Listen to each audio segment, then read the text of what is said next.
Forget about tomorrow. Feeder. Right. Listener, I'm talking to you now. Have you seen these posters around with me and Steve on it, right? It's embarrassing, right? We were mucking around at a photo session and XFM wanted to do some posters. We couldn't be bothered to do them again, so we let them have this one.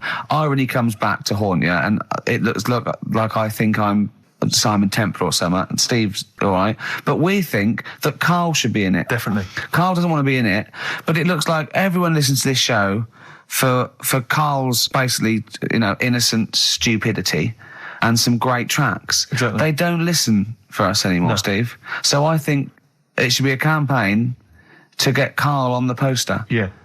Well, I should point out that I think XFM are more than happy to have him on the poster. So it's just him.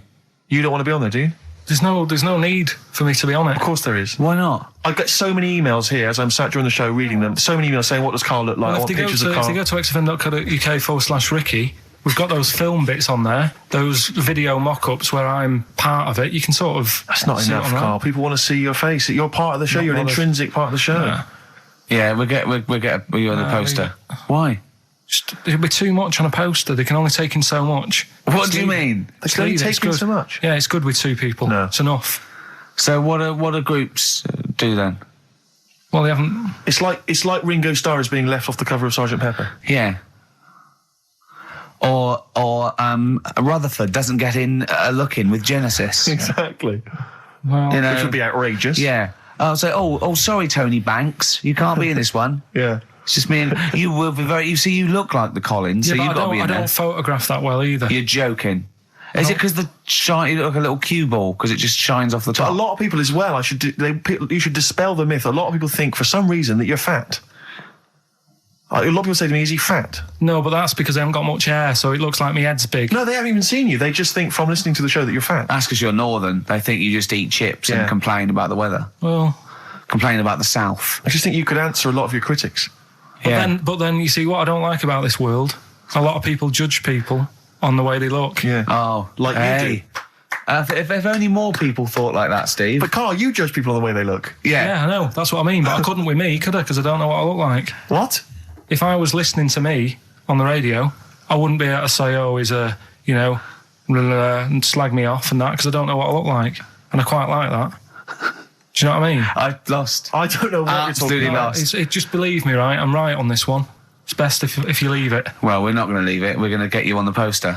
Yeah. I mainly have to see myself on videotape this morning. I showed him. The animal show I did, the show. Yes. I'm doing a video, and I did behind the scenes footage, and I've got you've seen it, haven't you? I feel a bit of Karl on there, isn't there? Yeah, it's great. Yeah. It's lovely. He can't believe it. He said, "Is it playing slow?" Because he's so slow. When I come into the office, going, "All right." That's how you talk. My head as well. I look like I'm looking into a spoon. I'm not happy with it. I just think that if we're willing if Ricky's willing to use his celebrity profile for the sake of the show, I'm willing to look like let's say a fairly handsome, kind of cool customer. I think the very least, Karl, is that you appear on there as well. You could dress up smart. Are you worried that you'll look the worst out of all three of us? Who am I standing next to? I'm next to Steve. I'm fairly confident. Yeah. I like the way it's so predictable. You pull the string because you know what it is. You pull the string? My neighbour had a horse in her house. It does work, honestly, it works. Okay, don't bother explaining it, just play it. Right, so here's here it is. We're just going to do it. Head horse in a house. Right. What in God's name was that? Yeah, name the 6 songs. Head horse in a house. Huh?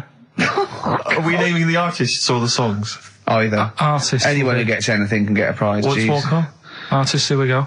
Head horse in a house. That's tricky, Karl. That's very hard. Once more. Head horse in a house. Email in ricky.gervais@xfm.co.uk. I'll give it Another letdown. Another letdown. It's brilliant, this. Look, How can you just say that after I've just been stuffing grapes in my face and that? Well, you failed. You didn't get one burger in, right? Even when you tried to chop it up, there's 3, right? So that's it. Well, Steve, out of the goodness of his heart, went to McDonald's. Okay, I got some grapes. At 62. That's got nothing to do with this, though. This is my game show here. Bob Holness didn't say, yeah, Blockbusters is good, but I never see him eating grapes. So this is a different thing. Forget that. Right? Here's the clips again. Here's the clips. Oh, you know I said I was going to turn over a new leaf and not criticise your ideas? I think it's the end of this one, mate. Oh, he's done it again. It's atrocious. Ricky.Gervais at xfm.co.uk if you've got any idea. Dandy Warhols, we used to be friends. That is Carl's favourite record of the year. Yeah, new music. He gets one play a year, and he chose that. That's what he chose. It's all right, but I mean, that favourite track, innit? He played that. That was Carl's choice. Just something new on XFM 104.9. Don't worry, we've got some really good stuff coming up later with me and Steve. If you're from the 70s, you might like it. You see that he's getting too cocky, isn't he? It's arrogant. He's sort of like, I mean, we've tried giving him something in his life. He's got, you know what I mean? He comes in and tells us this sob story of just like a trail of failures. And we've said, Carl, come under our wing, right? He just started picking up on him. A few other people's like, and then he does that. He fails at the burgers, he fails at the grapes. He will not trust us with, you know, what we want to do. I don't know what more we can do. It's like I've saved a mouse from a cat's jaws and it turned around and bit me. Yeah. That is a brilliant analogy. It's a bit like we were trying to give you something that you could care about, that you could be passionate about, that would somehow give a meaning to your life. You would be in the Guinness Book of Records alongside, I mean, Bubble. Bubble failed. Do you want to be Bubble? Do you want to be Bubble? Or do you want to be the bloke with the milk bottle on his head? Exactly. Who's in there? The guy who ate the watches. Yes. Now, I've got an idea, Carl, because you're getting all stressed out. I don't know what it is. You're getting funny. I don't know what it is. I don't know what... Because you're annoying me. Wow, you say that. You started midweek. I don't think I annoy anyone else, so it's just you on that. So, I thought maybe we could all 3 of us go away to a little health farm for a weekend, just get like a triple room, right, and that isn't happening. Why? You've just reminded me, because you've been annoying me. Steve started getting on your case, you know, sort of ganging up on me. I'll tell you now, Steve, I just forgot. Remember a couple of weeks ago, you said to me that my pub quiz team is rubbish. Yeah. Right, well, it doesn't matter anymore because you're not part of it this time. That's bad.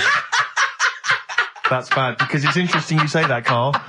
Carl, you say that because I tell you this, I found someone, mate, who could be filling that tricky 5th member. I wanted to test him out this week, mate. On your team. Test out on your team. Because I'll tell you what this is like. I don't know if you're familiar with Paul Ince, who used to play with Man United, right? But everyone used to say he's the governor, right? Even the players used to call him the governor, right? And Alex Ferguson at Man United was like, I'm not having this. Yeah. I'm in charge here. And he got rid of him. And that's what's happened. You were moaning the other week, saying your team's rubbish, you don't know what you're doing. Yeah. Well, let's see how you do on your own, right? Ooh, he's turned, isn't he? I'll be honest, Carl, I'd like to be on your team. Well, sorry, Paul Ince. You'll have to go and join Middlesbrough, or wherever it is it's gone to. Carl, what can I do to get back on your team? It's not happening. I've already filled your boots. Don't let him have the upper hand, Steve. No, wait a minute. I'll tell you what always annoys me, though. Ricky spends most of the show slagging you off, right, having a go at you, annoying you in the week, squeezing your head, making you eat burgers, right? But you always take it out on me. I'm the one who always gets the insults. I'm the one who's now relegated from your team. Why, you see, this is the thing. You're just as bad as him, really, because you're siding against me, because you know that I'm willing to take it. The truth of it is this, you know that Ricky Gervais is keeping you in burgers and grapes, metaphorically speaking. He's the one that's got you in Heat magazine. I just spat all over your new Guinness Book of Records. You see? Get me a tissue. He's just squirted tea, laughing all over your Guinness Book of Records. I'm going to get the flak for that. No, it's because you made me laugh when I was drinking, because you went, like that, and it made me laugh, and I spat. I just think it upsets me that you never pick on Ricky. You never ever go at him, because you know he's the one who's raised your profile and made you a little bit of a celebrity. We've missed one here. Using his teeth, Raman Andiapan, right? Husked a coconut. He did what? He husked a coconut. He's the fastest coconut husker in the world. What does that mean? I don't know. He pulls husks. What's that? Little nice. What's a coconut husking? He pulls the husk off and look at Carl just with his head down. Carl, come on. What's the matter? Because that cost me 20 quid. I know. Well, I'll see you all right. I've tea all over the world's smallest man. Why have they stood him next to the world's biggest man? Right, I'm in a bad mood now. Oh dear. So you haven't got a team? Steve, I'll sort you out. Come to me. I'll sort you out. Seriously, no, I found someone who would help you win this week, Carl. And I was going to tell you about it, and now... Steve, you can be on my team this week, and I know something about the quiz that Carl doesn't know. So... I'll tell you, I just think that it's so ungrateful. Whatever. So ungrateful. Right, songs of phrase, just give it a couple more plays. Just email in, we'll pick a winner soon. Ricky.Gervais at XFM.co.uk. Well, this is rubbish this week. No one knows it because it's rubbish. Steve was right. There's 6 songs there, so if you know what they are, just... That's the end of that, I think. That's the end of songs of phrase. Email in. I think. We've got none there. No. That's the last week for that. Okay, well, why don't you give us some monkey news? Is it monkey news time? Come on, monkey news. We'll play a song and we'll... No, let's monkey news. Let's play a song. Oh, it's a great track.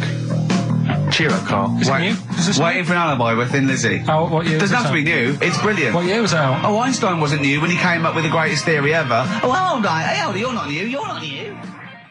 Waiting for an Alibi by Thin Lizzy on XFM 104.9. Right, okay, this is, with all the trauma in the world, I thought we'd come on a little bit, and he's just brought it right down, little mank twat, whinges. No, but I mean, do you know what I mean? He's had a go at you, he's thrown you off his team. I'm devastated by that. That was the one thing I was looking forward to this week. To be fair, you were looking forward to telling him you were taking over the team, so it's sort of poetic justice. It has blown up in your face, to be fair. True, I was trying to squeeze him out of his own company. You were going to try and get him out of his team. Yeah, well, it was a hostile takeover, and they clubbed together. To be honest with you, there's normally 3 regulars on his team. I got 2 of them on my side, one of which is his girlfriend. So I only had to work on him to try and get him to resign, and we'd have been away. Still... You know, we should give the prizes away. Yeah, well, this has been dreadful. This thing. We started off well with him trying to force burgers in his mouth, and then he come up with this tapped. I mean, this is the end of this because it's. I mean, it was shoddy to start with. No little duo couple. Well, this is not only. Well, I'm just saying. This is what I was saying in the pub yesterday when you try to be sick on my leg. I was saying, come up with new ideas if you don't like them, but you diss them on air. Well, it's just disappointing, isn't it? And right. What's that? I was disappointed when I was choking before. We were disappointed as well. Yeah, you didn't try. You didn't try with the grapes. You were just like chewing on that. You meant to just throw them in and swallow them. Songs of phrase. It was 6 songs. It sounded like this. Boring. Right, what are they? Just give you answers. 6 songs there. We had Lionel Richie, My Destiny, for my. Tricky. Neighbour. Oh, that's XFM. Ooh. My Neighbour was Space. Neighbourhood. Had Harry Connick Jr. Had to be you. Yeah. Right. Had a neighbour had a horse. America. Yeah. We had a horse. In was Lisa Stansfield with pathetic. In All the Right Places. Oh, pathetic. Did anyone get that? And no one got that. Animals. So that was pointless. All right, well, the most anyone got was 3, and so we're going to give it to Deborah, and that's possibly Deborah and Kate. They got at least 3 of those, so well done. Well done. Yeah, there's prizes on the way. That's the end of that. Well, do you want to do some, give some stuff away? I suppose so, Carl. We could, yeah. Yeah, set it up. What do you think? What is it? Which of your many competitions is this?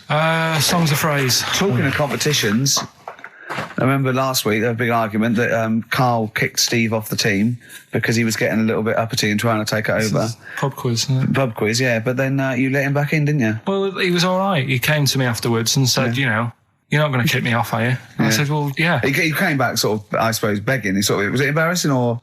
Well, no, it's just, you know... He learned his lesson. He realises he overstepped the mark, like you have this week. Yeah. Do you know what I mean? We've all learnt a lesson. Yeah, we've all learned a lesson. But I won the quiz, didn't I? And you didn't. Well, that doesn't matter. The thing is... I won all the money, didn't I? Please bear in mind it's taking part of the counts, Rick. Yeah, sure. I wasn't winding you up in the quiz, though, was I? And all your team was older.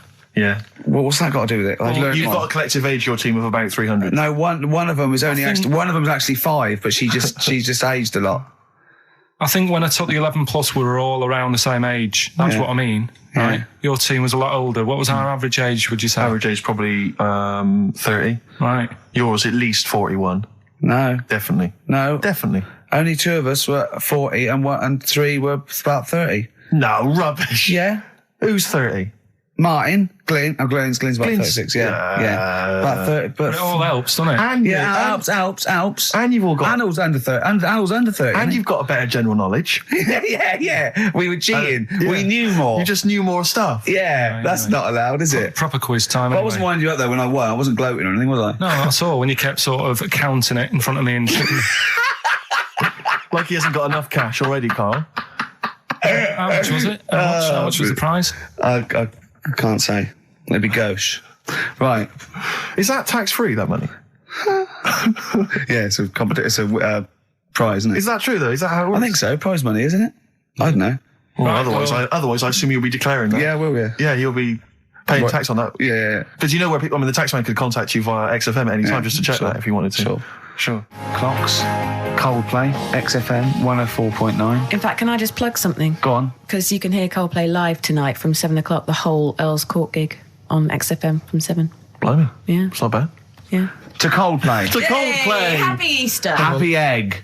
Well, that's about it from us, isn't it? We got, Yeah. to be honest, I didn't miss Carl at all. I did miss Carl. In fact, I felt we worked harder. We did a better show without him. I think he's dead wood. Well, I think that we should, tell him that we don't need him. If he turns up, it's fine. If not, you know what I mean? Yeah. Because that will wind him up. Oh, he'd be livid. If you could send, could you send Carly emails saying to Ricky or something, because he gets all those, doesn't he? Or to Yeah. Carl saying the show was better without Carl. Yeah. Can you please do that for us? We'll tell him the truth. He'll hear it. He'll come back and hear it. So we know it's a wind up. But I just want to see his crushed little face Monday. Is if you can send as many emails as possible saying this show was better without Carl. Yeah. I will be grateful, and I promise I'll tell him the truth next week. Do you think I can do that for us? I think so. Is it carl.pilkington@xfm.co.uk? Yeah. And it's Carl with a K. Yeah, Carl with a K. and send some to me because he'll read those next week as well. Yeah. Ricky.gervais@xfm.co.uk. Yeah, In just fact, say it send was. some to me as well. And Yeah, pass them and on, just pass them on. Yeah. And to the head of XFM. Oh, what's his? yeah. What's his one? Yeah. Because we won't get in trouble because obviously Andrew's listening, so he know it's a joke. But Andrew.phillips@xfm.co.uk. in fact, could you send a Marketing load? manager Charlotte Sousson at Yeah, XFM. Andrew.Phillips, XFM. Just saying, it's so much better without Carl because it's got a bit self-indulgent. He just does his same old stuff about Auntie Nora farting, and it's not big and it's not clever, and the man's a fool. Yeah, So if you do something like that, make stuff up as well. Thanks very much. Happy egg. Happy egg indeed. Can I just end with a tune? Yeah, absolutely. Ed Harcourt. I don't know if you've listened to his current album. Yeah, but new there's album sounds good. some Yeah. nice treats on there. And this is one called The Birds Will Sing for Us. It's a nice way to end. See you later. Cheers. Happy Easter. Do the email thing. Egg. Blur, Out of Time on XFM 104.9. Ricky Gervais with me, Steve Merchant. Karl Pilkington. Yeah. Steve's a bit quiet. He's got a bit of a sore throat. Oh, a bit of a sore throat. Murder. All week. It's been murder, Rick. We couldn't work all this week No, I've been because off sick. Steve's been in Bristol. Carl, you're not impressed? It's just, I don't understand why having a sore throat sort of... Oh, he's done you. Right, what if the sore throat was so painful it was like you've got broken glass and razor blades in your throat? You can hear now that I'm not even speaking from down in the throat, I'm speaking from the very top of it like that, so it sounds a bit weird. But you're right. What? Your hands are all right, aren't they? Yeah, but we talk when we're writing, don't we? I can barely talk. It was agony. I couldn't sleep because it was so painful. Even when I was just lying there, motionless, it was hurting. I just was surprised because I got back off holiday and called Ricky and said, all right, is Steve all right? And he said, he's had to go back home or something and he's stayed there because he's got a sore throat. Yeah. I didn't understand why you can't, just go home. I mean, how old are you? What? I don't understand why you've got to be 29. at your mum and dad's when you feel I a bit ill. happened to be at my mum and dad's. Now I'm talking like you. When this sore throat really kicked in. So I thought I may as well stay and get a bit of the creature comforts of home. Do you know what I pictured though when he told me? See, my parents aren't like yours, Carl. Your father would have popped down to the phone box and maybe looked to see if there were any kind of throat lozenges. Strepsils. Yeah. Whereas my mum phones at the doctor first thing she can. I'm straight down there with my dad. They're snapping into action. They're trying to sort me out. It's a bit like that Ronnie Corbett thing, isn't it? Sorry. That sorry thing. You're right, Carl. Yes, you're absolutely right. He's just like that. Oh, No, dear. it's just because You just went on holiday with your parents. Well, not with mine. No, with right. Suzanne's, and it won't be happening again. Thin Lizzy. Boys are back in town on XFM 104.9. Right, we are back in town. Me, Steve, and Carl. Carl's on holiday. Steve's been living with his mother because he had a sore throat, and I've been hobbling around still trying to Do you know what? keep things going. Do you know why I think I was ill? Stress. I genuinely think it was stress. I think I'm beginning. No, I'm analysing it. What do you think of that, Carl? But I'll tell you what it is. Look, think about it though. We live in London. We got the war, the threat of terrorist activity. That's where I live. I'm all right. Next one. We got SARS. One. Yeah, but you can walk to work. I got to travel on the tube. I came in this morning. I saw a Chinaman sneeze. I was terrified. S Club 7. They've split up. I mean, I worry about those sort of people. They're young kids. They're talented guys. I mean, they say they're going to be all right. I'm not sure Tina is. I'm not sure she's got the talent. So there's just so many elements that stress I remember me you out. were worried about hearsay. Oh, Kim Marsh is doing all right. Oh, Kim's doing fine, but she got out early. Yeah. But, I'm not sure the rest of them will be. No, I'm just... they're quite emotional. I've got to worry about the show. I've got to be worried about this, It's just me. I've never been that good when, like, anyone in the family's ill or anything. I've just got... Just because that's the way I am, do you know what I mean? If I'm ill, I don't expect people to run about. No, well, I've never been off for being ill. I mean, you were. A couple of weeks ago. But that's. But hang on, I've not missed either of the shows. I'm ill today, but I'm still here. You took I seem to remember you took a show off when you were ill. Yeah. You were whinging. I was really ill. Right, sure. I couldn't even walk to work though. Yeah. That's what I mean. Did you go to the doctors? No, I was too right. ill to get there. Right. That's how bad I was. Did you call a doctor out? No. Oh, interesting. But it's just that. I mean, we were talking about it last night because I was saying to Suzanne, I said, "Oh, Steve's, he's been living at home all week." She said, "Oh, is he I like really the ill?" way he talks about you behind your back as well. Thanks. And she said, "So what's up with him?" I'm a lingering geek. And said. I said, "Oh, he's got a sore throat or something." She went sore throat. Oh. So she said, "Well, you don't know how serious it is. Don't be off hand with him tomorrow because if he's coming in and he's still not right, because she always sticks up for you." Yeah. Right. And she Because said, she's "Anyway, got some sense. she said, and anyway, you're no good when people are ill." I said, "Hang on, what are you talking about?" So apparently, when we first sort of started going out, the first time she was ill, she kind of thought she saw the real me because she was ill in bed and that, and I was saying, "Oh, get up."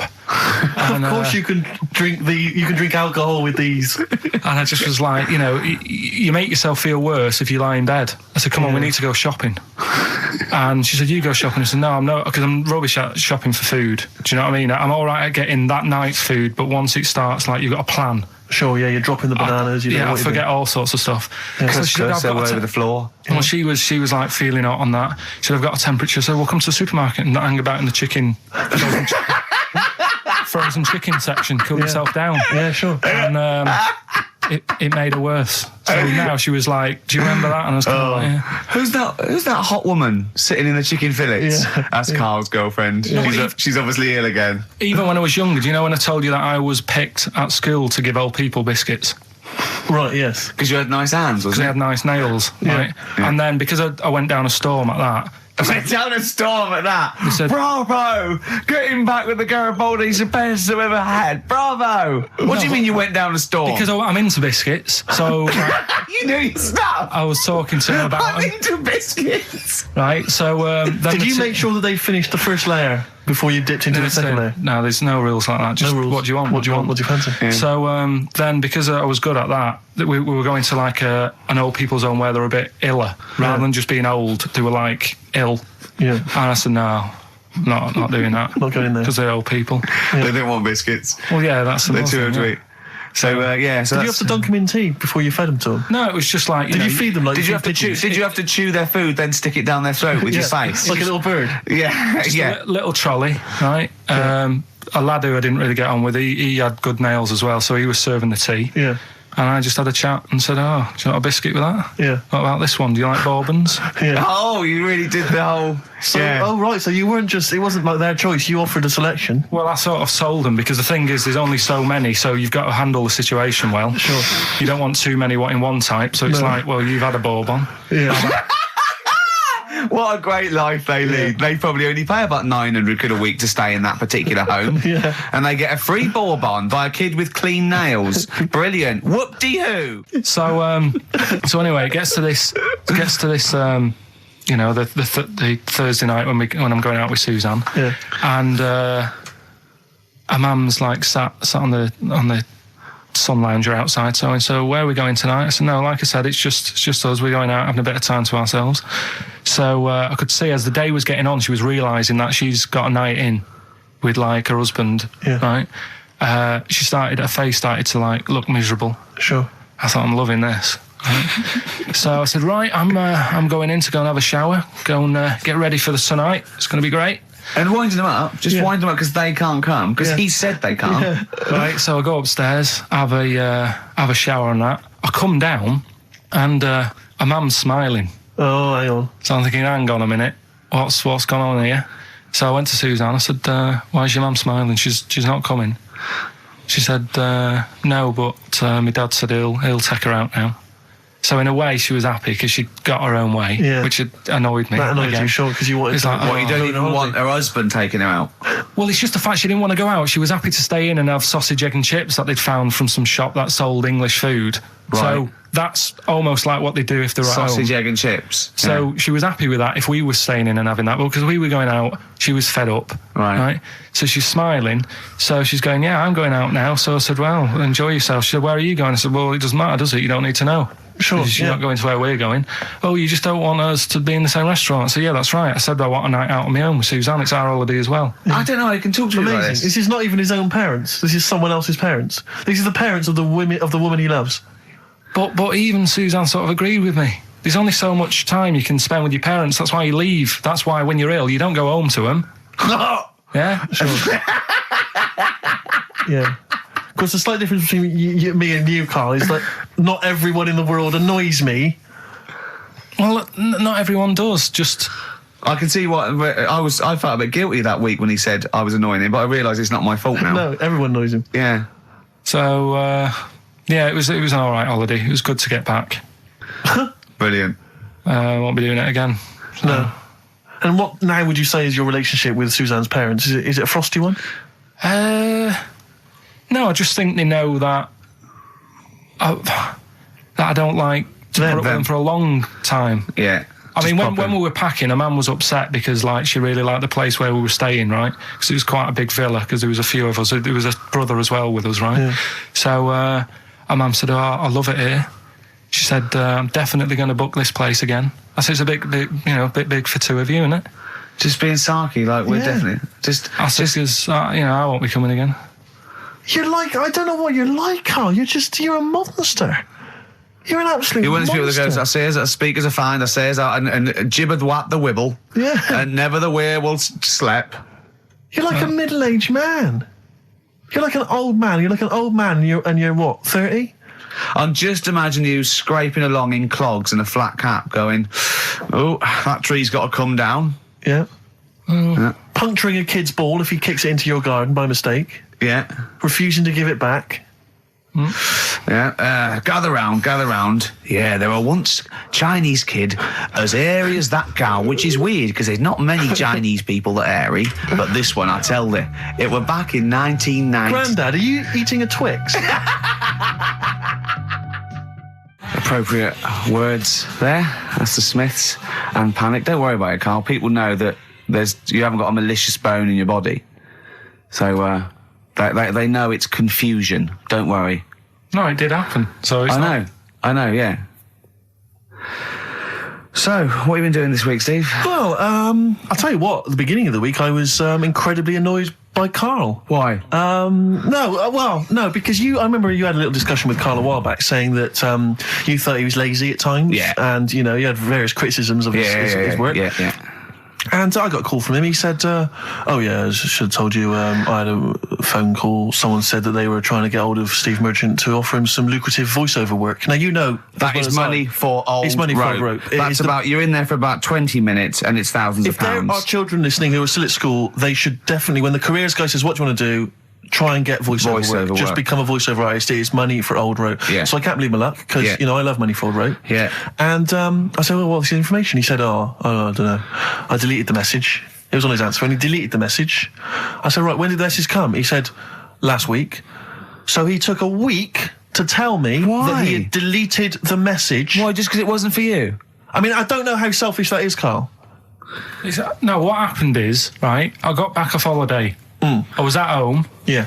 So I called up my voicemail, right, because I can do that. Yeah. Remote access, right, because I've got to know what's going on at work. Of course. Called in, it was still my day off. I was going through the messages. Yes. Heard one from some company saying, We're after Steve Merchant. Yeah. We want him to do some voiceover work. Yeah. Right? I can't remember the name of it, but Thanks. I thought, right, I'll remember to tell Steve. A week later. It doesn't matter, does it? You still got the message, and they What haven't message?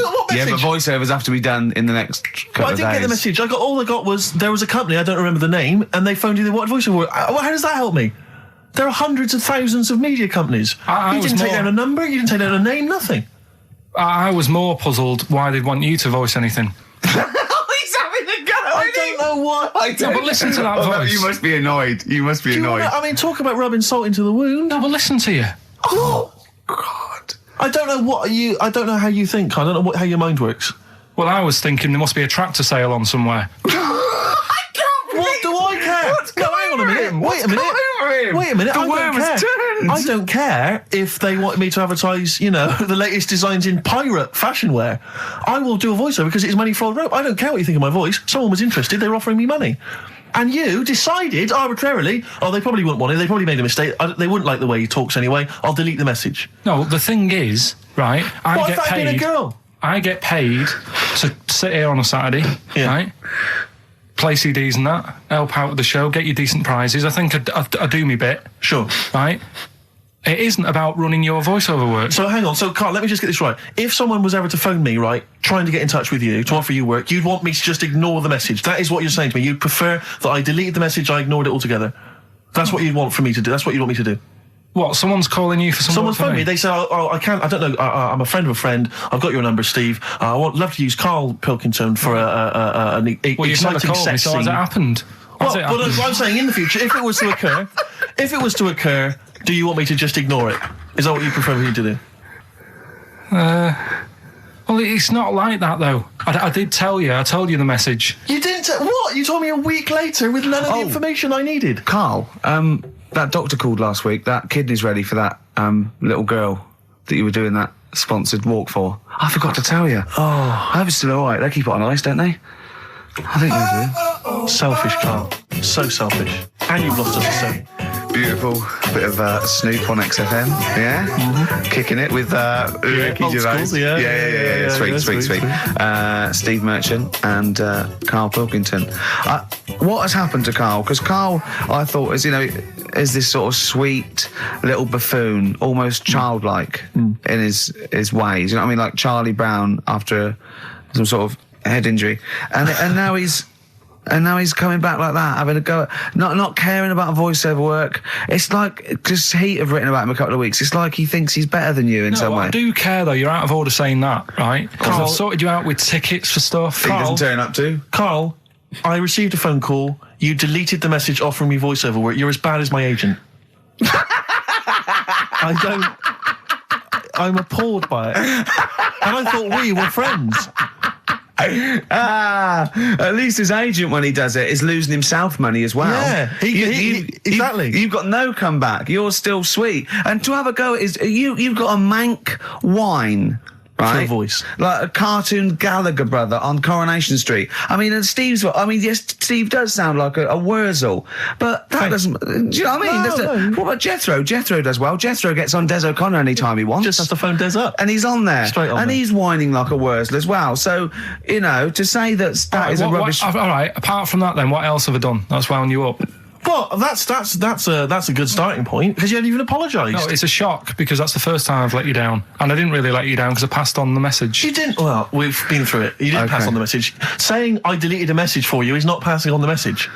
I mean, I just think what's happened is that you've got a little bit of celebrity now from the show. I mean, I've seen you being recognised in pubs and stuff, or people have come up and they said, "Are you Karl?" Because they've seen Ricky.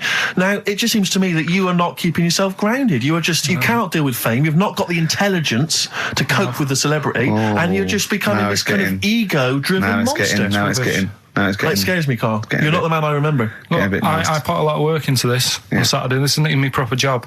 Right? Where were you in the week? Oh, he's got you there. What? Where were you in the week? I said, let's meet up. Let's, come up with some new features and that. Where were you? Karl, you phoned me about an hour before you wanted to meet. That is not what I would call. I mean, that is arrogance right there. That's the way I work. That's arrogance right there. That's ego right there. He couldn't go. When I came in, he said, "Where's Steve?" I said, "Steve can't make it." I had to tell him why. Steve was staying in to tidy up because his landlady was coming. This he couldn't get over. He could not get over that you couldn't make it because you had to stay in with your landlady. is he talked about it for about the hour when we were working. What are you talking? Last week I had a bad throat. You wouldn't tolerate that. You wouldn't accept that. When you had a bad throat, where were you? Why couldn't we do any work then? Because you were at home with your mum and your dad. You were on holiday, weren't you? Why didn't you get your mum and your dad to clean the flat? Oh, he's done it again. He's done you again, mate. Play a record. How has he done me? What? They live in Bristol. Yeah, the joke's on you. He couldn't get him to clean the flat. I don't know who's laughing at who now. Right, listen. Can we just go back to laughing at Carl? Okay. Because I know where we stand there. Okay, all right. Do you want to, That's the natural order of things. I know, yeah. The world's gone topsy-turvy.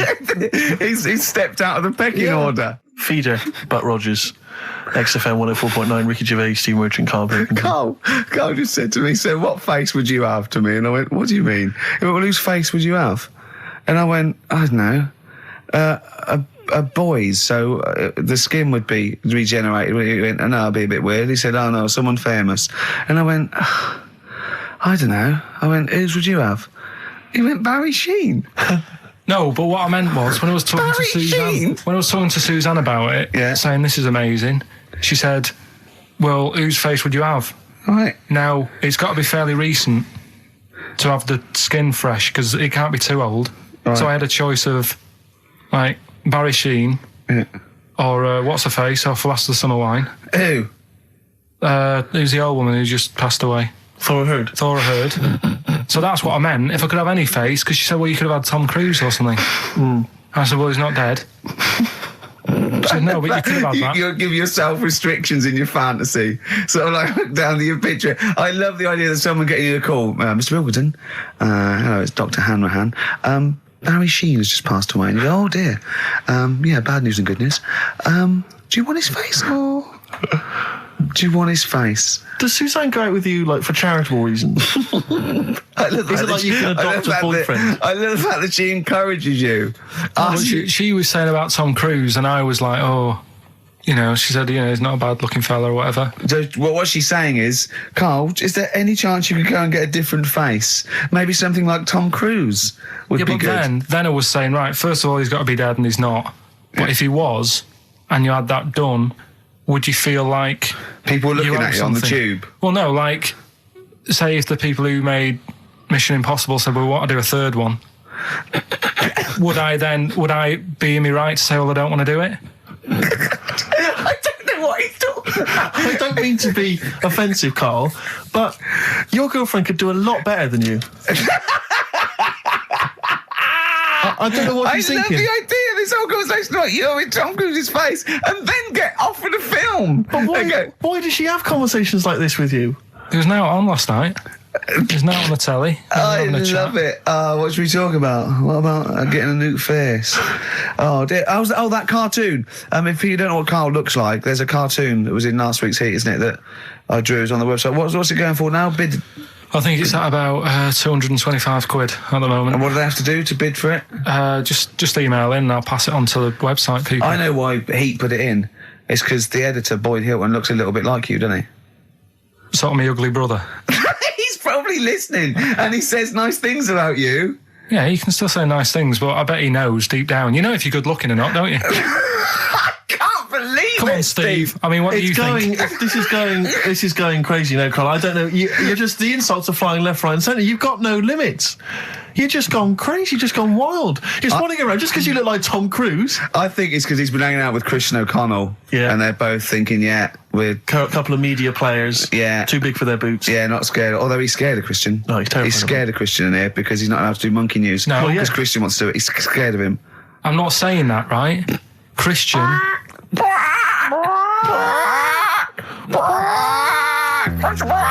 You do monkey news, but Christian wants to do some monkey news. I'm not allowed.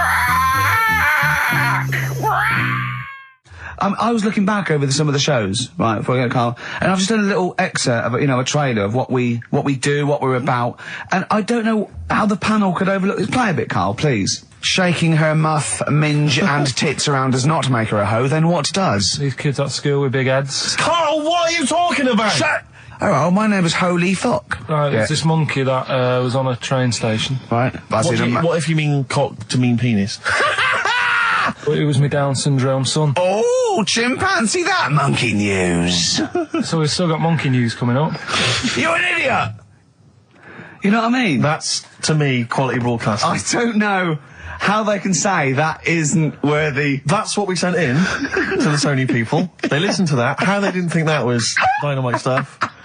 It doesn't make sense. You know, I've been thinking about this since Thursday because I've been a little bit down in the dumps. Yeah. What I think it is that with the TV show, the TV stuff we've done, Rick, we put a lot of work into that. Yeah. We get the script, we got the script, we spend a lot of time on it. What this show is about, it's very much about spontaneity, it's about our personalities, and I don't think we're ever going to win an award for our personalities. I think that's where we're going. Do you know wrong. what I think? I think that when we're together, we're the auteurs of The Office, and you know, and we're strong on it, and we're just two. We write it, we direct it, you know, we cast it. We even worry about the font and stuff on the. You know, we do everything.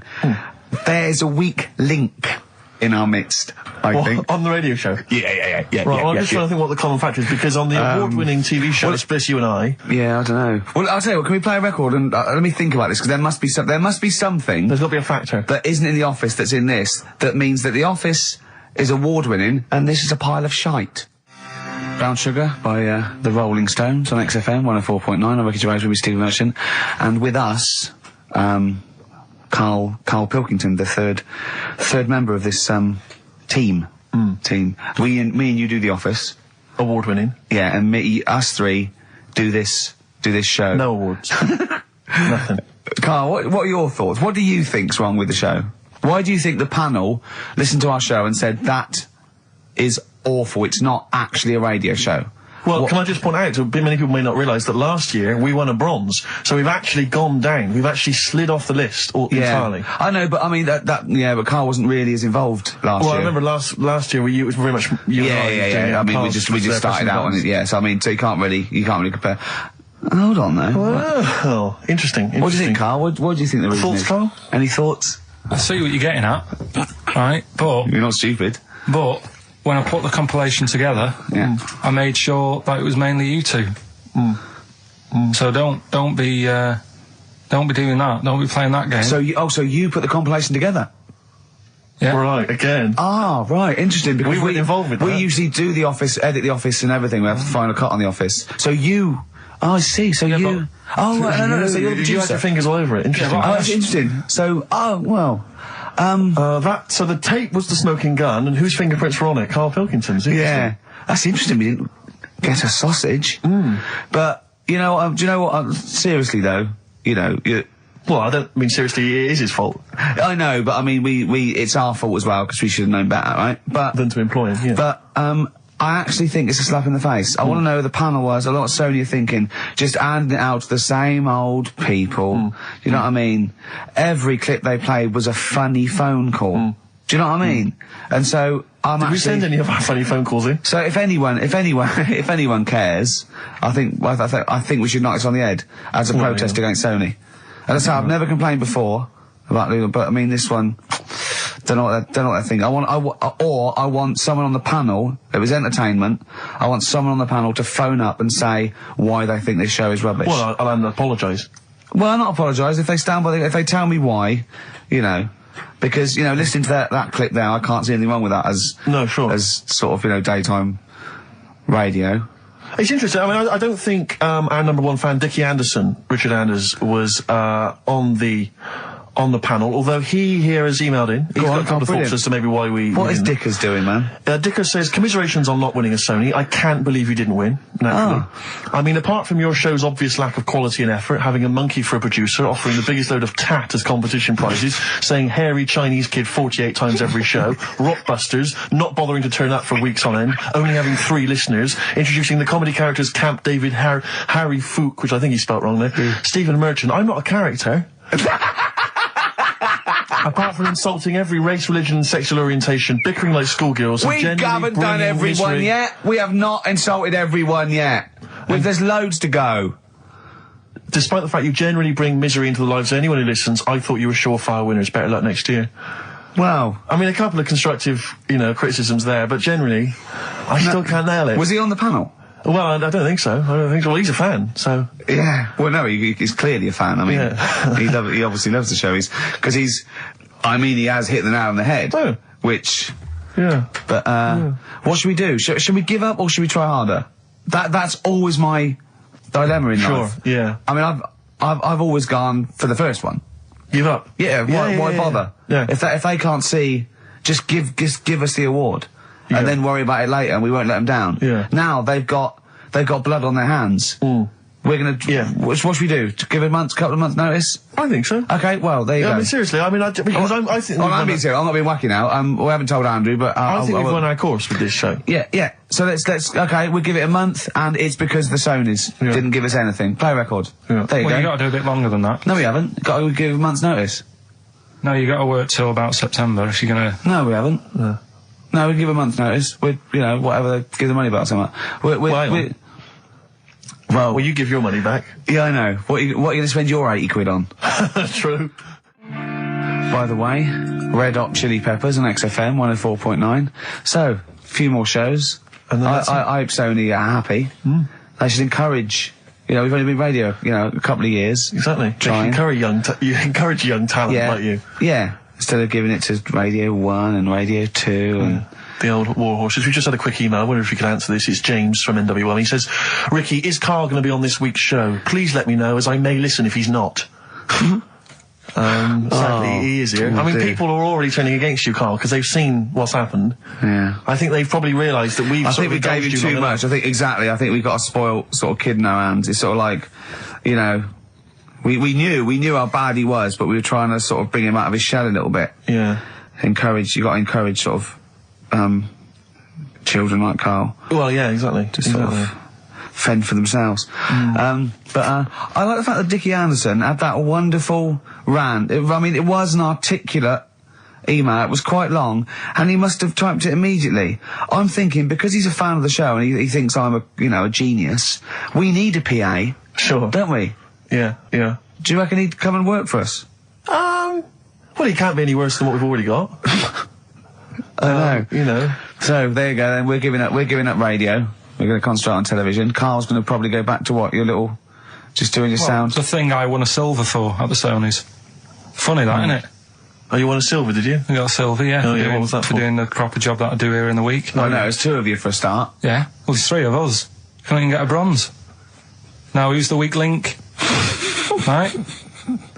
Well, bit weird, isn't it? Let's not argue. We haven't got many shows to do. To be fair though, this show is I think it's more to do with the fact that you talk on this show that has brought us down. Right, I haven't said anything hardly today. No, well, this is an award-winning show potentially. We'll add this one in for next year. If you could just keep stum, we might have a chance. All right. Well, coming up, right? Karl. Let's put it behind us. Okay. Let's draw a line under it. We had a meeting yesterday. We thought we better, for the last few shows, plan it a little bit. And me and Steve came up with a great idea. We're going to offer Karl money to do stuff. Yes. That's the quality of the ideas on this. Yeah. And I bought some money in, little stuff, because we had him showering with our mate Johnny for £1,000 yesterday. Yeah, we just got into a discussion, and then one of us suggested that how much would it cost us to pay you, Karl, to have a shower with another man? And there's nothing going on. No, there's nothing going on. You're just in a shower, normal shower. You're just washing each other, not each other, just yourselves. You're just having a chat. Yeah, right, washing yourselves, having a shower. Yeah. But it's a regular shower in a regular house. It's not a shower in a swimming pool. And he went fine. He got £1,000 out of it. He wouldn't do 900. He got £1,000 out of it. But then we said, and we'll have to watch to make sure you do it. Yeah. And he went, no, that's weird. So, but why? What's it? But this is what annoys me, though, right? The whole idea of, what would you do, right? So I bet you missed out there when we started this chat saying, I wonder what you do for money. It did start off with, would you rub Dale Winton's neck? Would you give Dale Winton a massage for 20 quid? No, but you have to say no. 500. We're trying to find out what your price is. What price, Karl, is the name of the show. So would you give, Dale Winton he's got a knot, he's got a bit of a knot, he's stressed, he's been doing supermarket sweep, and he's furious. One of the contestants was answering back, calling him names, and he's got all knots in his neck. You just just give him a little bit of 5 minutes. A little neck massage. How much would you do that for? He's naked, and it's just a little neck massage. There's nothing going on. It's like... See, there You're naked as well, but it's just the two of you naked giving him a little massage. No, seriously. Would you give him... would you give me a foot massage? For how much? that's what's tell your us how price? And what are the rules, though? Can I wear gloves? No. No, just you know. Let's start off simple. Would you take off my shoes and socks? I'd do it for like 50 quid. Okay, no, 20 quid to take off one shoe and one sock, but like you mean it. You just take the shoe off, you go, and as you're pulling down my sock, you pull the sock down slowly, you look me in the eyes and go, what lovely ankles. Seriously, how much? What price? 20 quid a foot. 20 quid a foot. That's got to be worth it. So 20 quid, you will take off my, we'll put on some soft music, right? I don't need it today. That's what I was saying to you yesterday. You always do you know what I mean? No, you don't. At the moment, I'm cash. quite happy. Give it to a homeless person. Give it to a charity. We'll Donate get it him to in charity. here. Well, are you still going to shower with Johnny for £1,000? Not now, because you said, and me and Steve are just going to stand in the corner and watch. Well, we've got to make sure you do it. You might go in there and just like wet your hair and come out, pay Johnny 500 quid and go, yeah, we had a shower. How will we know? Sorry, I'm quite interested about the shoe and sock. I'm back to the shower.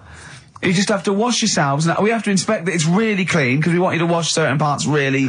Right, well, why have you both got to be in there then?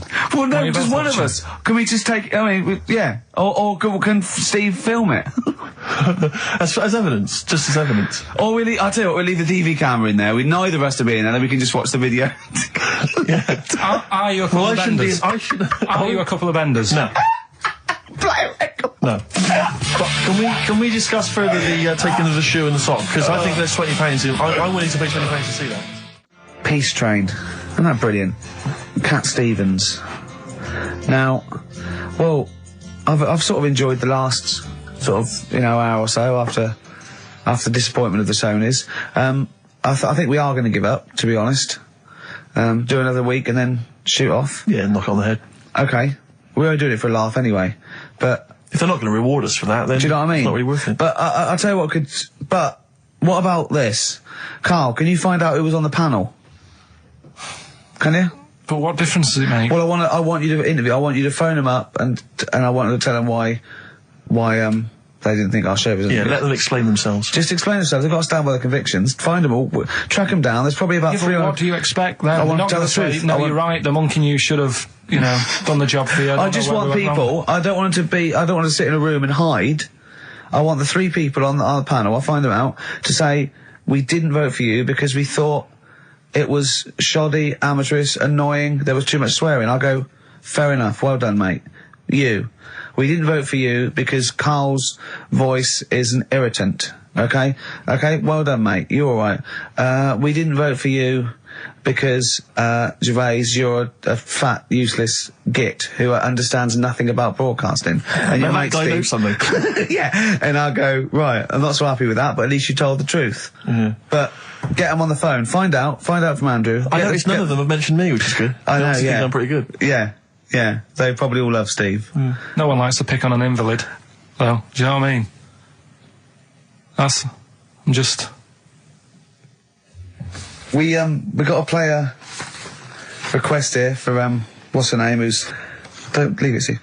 Sonia, who's 18 today. We couldn't find William. It was really nothing wordsmith because whoever is in charge of the library, they probably won an award for it. But, she didn't ask for 4 non-blondes, so I found There Is a Light by the Smiths. So, a week to go. I'm not. Mott the Hoople, Roll Away the Stone. Classic little ditty on XFM 104.9. Right? Play the jingle. Oh, is it it? Brilliant. Oh, chimpanzee that monkey news extra. Well, is there monkey news? I'll tell you what, I've been having a bit of a problem this week. Why? It's just been a struggle. Normally, I can come into work on a Monday and there'll be something that's happened over the Saturday, over the Sunday night. Do you know what I mean? Over the weekend, the monkeys have done something. Been very quiet. I thought I'll be all right. Let's see how the week goes on. I don't know if they've caught on to the fact that we're giving this coverage now, or I don't understand. Normally, people are emailing me stuff all the time about monkeys. Been very quiet week. Been checking. I was looking in books last night and stuff. Is there any monkey news?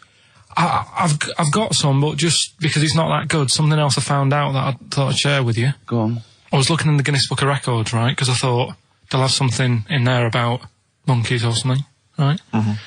And there's a little monkey, I think it lives in Asia, right? There's loads of them live in Asia. Might just be travelling, but yeah. And something they found out, I don't know if they've got it right, and that's why I want to bring it up. Apparently, it's the mammal, right, that's got sort of the pointiest eyes that pop out of their head. Steve.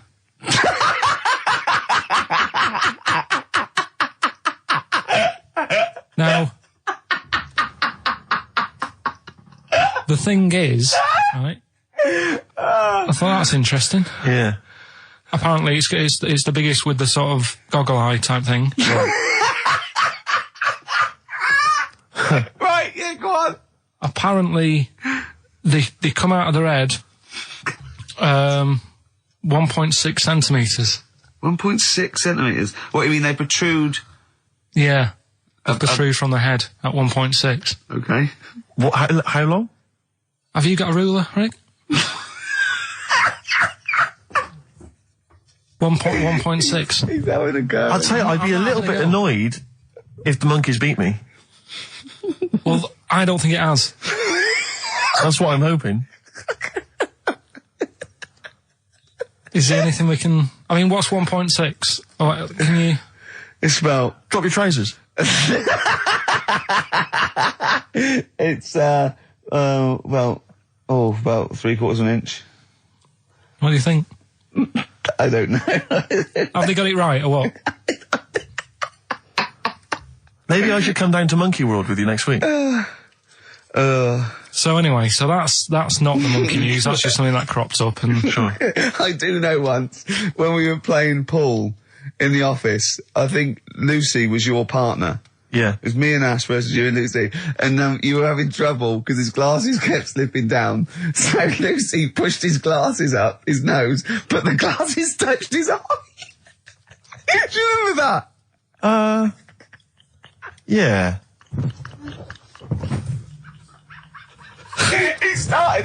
He started it. Well, you're the one who joined in. No, I know, and I feel bad now. Yeah. He makes me nervous when he goes, yeah. It's like, play a record. No, I'm just trying to think about which part of your fat, middle-aged physique I can pick on. The tits would be a good Yeah, start. yeah. Oh, the belly. Sure. Oh, what do you think of that? Oh, that's... What is that? Play a record. That worked. That worked, didn't it? See, panic over, calm now. You're on holiday soon, aren't you? Yeah. You got to go off early. Well, about... How many holidays have you had? Because I only ever have time off when I'm working, like doing another job, like, you know, filming or something. But you seem to have a lot of holidays, just like, and you were sick as well. You was just like, because you had wet trousers, which is a little bit... Do you not care about the job? I mean, I've got to ask because, you know what I mean, if I was in charge, I'd worry about your motivation or... Because yesterday we were trying to work out what you enjoyed doing, and we got to Manchester United and moaning. And that is the two we came up with. I don't know where you get the moaning thing You're from. always whinging. About what? Everything. When? When did I last have a moan? Just before we came on air. Right, and why was that? I don't know, I can't remember. Because we were in a good mood. We were in a good mood, me and Rick. I'll tell you why. Go on. Because you brought a song in at 10 to 1. Yeah. With a load of effing and jeffing in it. Yeah. And saying, can you edit this? Yeah. Yeah. But that's your job. You could have brought it in yesterday. No, I couldn't. Why not? I hadn't thought of it. But why are you whinging? That's your job. And I didn't come in 10 minutes before. It was a good 20 minutes before. It just took you ages because you were whinging and moaning to even get started. I'm not being dragged into this. You are always... I'm on my holiday now. Well, not yet. No, you're not on yet. You're still working. Well, that's what's funny. This isn't even work, right? And yet it should be. Compared to what I do in the week, this is a doddle. Well, it's because you're not putting any effort in, clearly. I mean, I know what Steve's like. He is tight, right? He is. And you know that, don't you, Steve? Financially, you mean? Well, no, I mean, just the way you are. You're very sort of, you know... You're not wasteful with your money. I'm careful. No, I'm not wasteful. Absolutely right. No, but to the extreme. Not towards the extreme. Not towards the extreme. No. Look out for the pennies. The pounds will take care of themselves. All right? Simple to remember. Good advice. Yeah, all right? But The thing is, right, I know that I take the mickey out of you for, like, you know, the way you look and stuff. Sure. Right? Well, I'm right back at you. But the thing is, you can't help that. Absolutely. But I'll tell you something that women don't like. Sure. And it's fellas who are tight with the money. Sure. I'm not frugal with money with ladies. I'm frugal with money with you. Well, I've got no reason to splash money out on you. I've never seen you splash money out. Well, you've never been out with me. Steve, have you ever splashed out on a lady? No, but I hope to one day. The right lady. Play a record. 104.9 XFM, Ricky Gervais, Steve Merchant, Karl Pilkington's pressing the buttons. Right. We're playing some great moments from the last 3 weeks. And some great records, Steve, from the last 2 weeks. That's true enough. Yeah. We're not actually here today. What are you up to today, Rick? It's 8 hours earlier, so this is about 2 o'clock probably. Mm-hmm. So it's about 6 o'clock in the morning. I'm still in bed, mate. I'm asleep in my hotel room. Now, where are you? We're in LA. Los Angeles. Yeah. City of Angels, Rick. Yeah. City of Angels. Yeah, and so that's what we're doing. We're doing stuff like that. That's why we're not here. We're not here next week either. So next week is the best of this week. All right, so here's the first bit. The reason you became king of the universe, of course, is because of your fascinating French bread anecdote. Oh yeah. Come on then. How did baguettes come about? If this is going to be someone cooked a loaf a bit wrong and said, I can still make a sandwich out of it, I'm going to hit you. No. Go on then. Right. Napoleon, when he was at war and that with Russia. 1812, yeah. Yeah, all his soldiers were like, you know, not used to the cold weather and that. So they said, take some clothes in your bag with you because it's going to be nippy out there. So they put all the clothes in the bag. Sure. They were told, it's Napoleon, for Christ's sake. No room for any food. You're joking. So couldn't they make some sort of like sandwich? No, it wouldn't fit because of all the clothes. You had to take extra gear. Sure. So, anyway, he said, I can see where this is going. I'll be honest. Is there a baguette-shaped gap left in their holdall? They thought, let's make some bread that you can fit down your trouser leg. What? That's not true! No, it's not, I Carl! read it in Euston train station. I was waiting to go back to Manchester. Where did you read What, these? scrawled on the wall in graffiti? Yeah. Do you know the Was it also meet me here for cock fun at 12 o'clock? The upper crust sandwich shop, Euston station. It's on the wall. What do you mean it's on the wall? Do you know how it says, like, sail on at Dixon's, whatever? Yeah. Next to that, there was, like, a bit of information. Once you've read the stuff on Dixon's... I get information. There's a big thing about the history of the baguette. I read it and I thought, We got to make a sandwich we can spit down our trouser leg. But how can you march and fight with a huge piece of bread down your train? Although it would be intimidating. You see them coming, you go, sacre bleu, look at the size of them. They're big fellas. Well, blimey. I can't help but feel that could be a practical joke at your expense. yeah. do that. Well, the Earl of Do you Sandwich... ever question anything you read? If it's printed up, is that, like, fact for you then? Well, it's not funny. I mean, if they were trying to be funny, it's like... It's not, is it? So it's information. Have you heard us? Things sometimes want to be funny when they're not. That's exactly what happened with the sandwich. The Earl of Sandwich wanted something he could fit down his pants. And it was those triangle cut sandwiches wrapped in cling film were perfect. You might be right. You might be right. I am. Because the Cornish pasty, so they could drop it down the mines, isn't it? Is it? They wrapped it up they wrapped up like meat and vegetables in pastry, and they sort of crimped it, and it was like and they dropped it down the mine, so, yeah, that's how that came about. And bagels were originally made so that people could play hoopla, but then eat afterwards. I don't know if you're aware of that. That is true, Carl. Well, anyway. Call my bluff. Is that true? Yeah. They're all true. They're all true. Yeah. Tell your kids that when you have them. Yeah. You know, if they're still alive in a million years. Well, it might be true. Can someone confirm that baguette fact that it was so Napoleon could stick it down his trousers? Not him, his soldiers. His men. Yeah. Fascinating information. Fascinating bread information, Carl. Radiohead. Yeah, now this is my song for the lovers. It's a beautiful track. It's Let Down off OK Computer. It's one of my favourite Radiohead tracks. It's lovely. Right, set the tape going now if you want to tape these songs. And just remembered recently, actually, I was on a train coming back from hometown Bristol, and I was on the train, and this girl walks on, good-looking girl. I thought, hey, a largely empty carriage. I'm thinking, my luck's in, you know, because I take every opportunity, Carl. That's the thing about me, you know. I don't choose. She was a good-looking girl. She sat down. I thought she sat down right near me. I thought, brilliant. As this guy comes up behind her, and says, I think it's probably a boyfriend or something. Sits down next to her. And I listened in on the conversation, obviously, because I'm pretending to read. It was very clever. I read the same page for hours. So I was pretending to listen. I was listening but pretending to read. And I realised that it's not her boyfriend or anything. It's just some guy she's met on the platform. And I'm thinking, brilliant. If she's the kind of girl who's just going to start talking to someone, you know, on a platform, on a train, brilliant. I'm going to be in here. Because he was only going one stop. So I'm thinking, what's the worst that can happen? He'll nick off. You know, I'll get chatting to her. You know, and who knows? I could join the... is there a train equivalent? Foot High Club. The Foot High Club, brilliant. And so I'm excited, you know, I'm listening in. And they're talking. It turns out that they're both kind of graduates who've just finished university, or they're coming to their finals or something. And they're chatting away, you know, and he's making a couple of witticisms, you know, and she's kind of tittering at his jokes. I'm thinking, well, I'll tell you this, if she's laughing at this kind of material, I am going to blow her away, you know, with my kind of anecdotes and wry observations, you know. Yeah. It was weak stuff, I got to be honest. Really? He was coming out with nothing. He was running on empty, as far as I'm concerned. Yeah. And she was loving it. So I'm thinking, brilliant, I'm going to be right in here.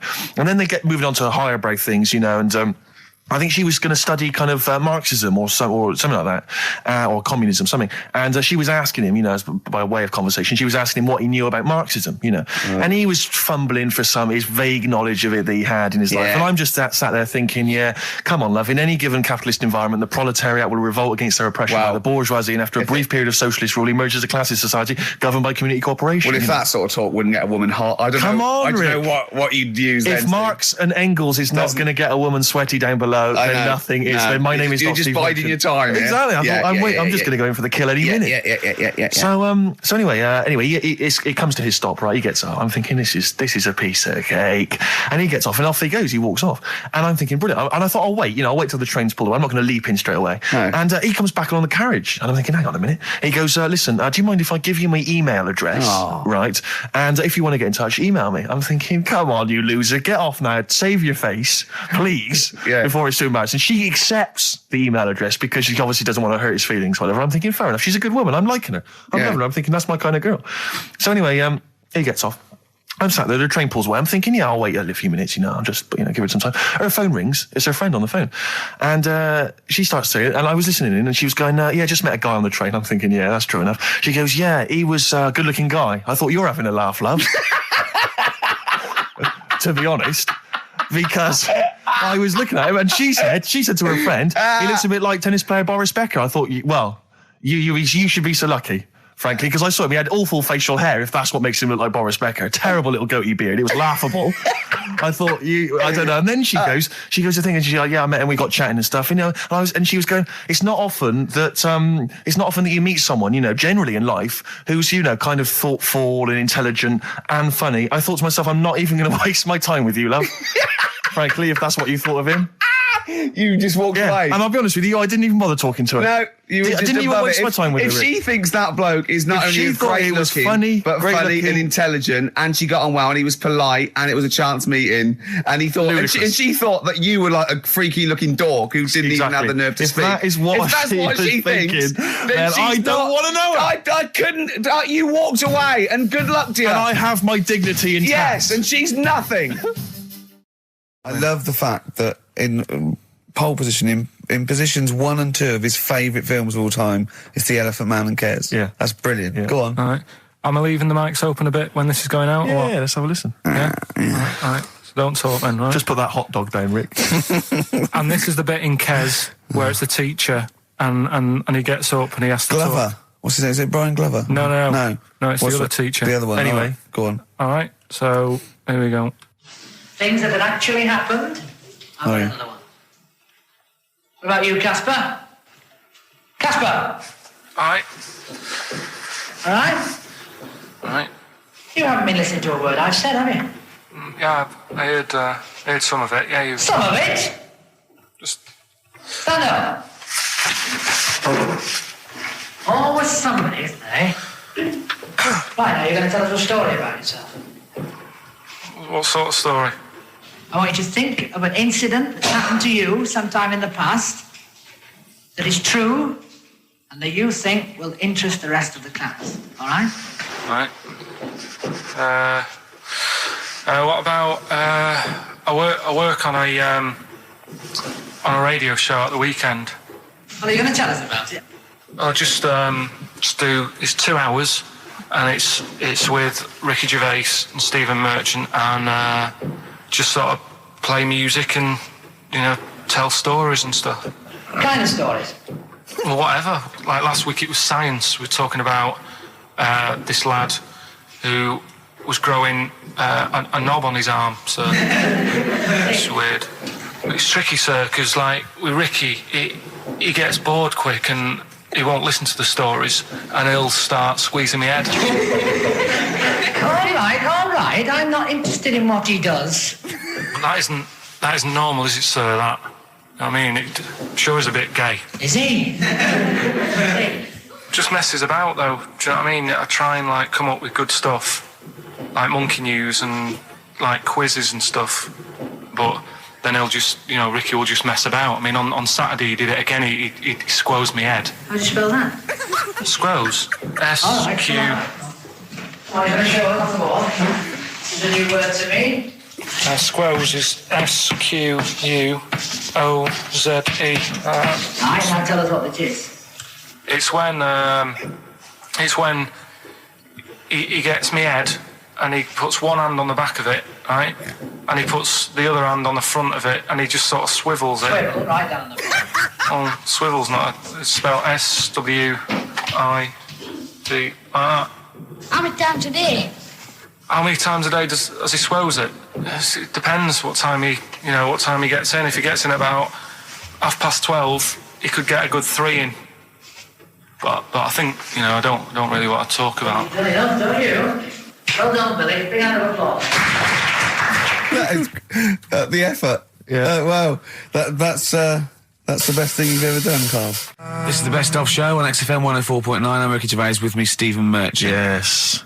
I hope you're enjoying the Best Of.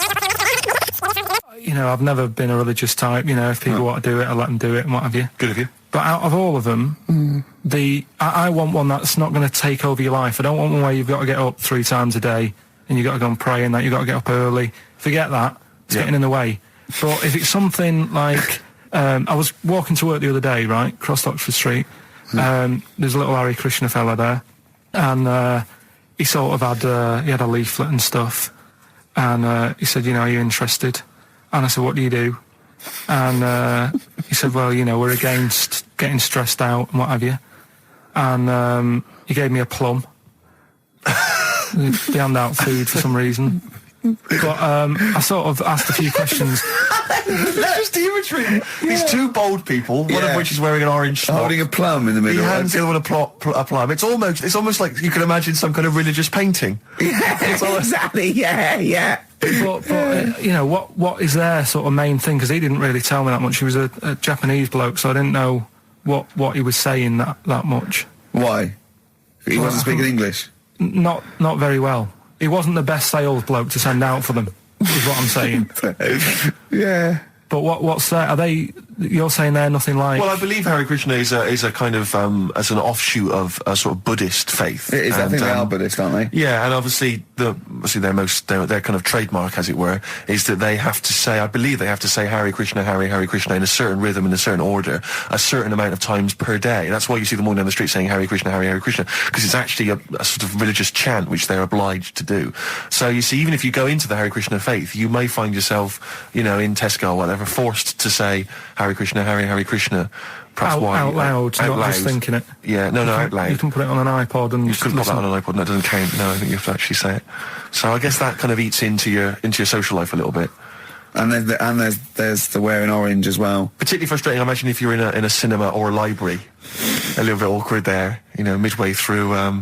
Or Star you Wars, live next door to a bloke called Hare Krishna, who constantly thinks you're calling him. Yeah, that probably. Yeah, so that's in essence. I mean, I don't think we've quite done the Hare Krishna faith its full service there, but so interesting to you. I mean, you got handed a plum. You've been treated well by them. Yeah, well, but he couldn't tell. I just wanted to know how much time it would take up. What are the benefits? You know, what can you do? What can I think the benefits are they probably don't get stressed out. They've probably got that sort of that zen, that chi-ness about them, where they try and interact and quite meditative. Yeah. I've got some nice trainers as well, don't they, with their orange. What are you looking for then in a faith, Carl? You say what are the benefits? I mean, obviously Catholicism, you get the communion wine and bread, so... Yeah, but I can afford that. Right. Probably just I liked the Crusaders. I was forced into joining that as a kid because a mate sort of joined it, and he sort of said he'd join in. I sort of swore at him. I said, I'm not doing that. Right? Yeah. He said, right, if you don't come with me, I'll tell your mum that you just swore. So I was like, oh. So I went. So I went along, and they used to just go on the Friday when they played, you know, Sabutio and stuff. And then I went on one Sunday, and it was totally different. There was no Sabutio. There was no sort of, you know, table tennis. The thing where you hold a thing and knock things over. Skittles. There was all that on a Friday. Went on the Sunday. It was rubbish. He said, right, sit down in this room. They gave me a Bible. Thought, this looks too heavy, this is too big, I'm not interested in this book. And I never went again. I used to hide on a Sunday when they came round. And that's been the only sort of... I suddenly, why did it suddenly turn out to have to hide on a Sunday when they're coming round? Because they wouldn't leave.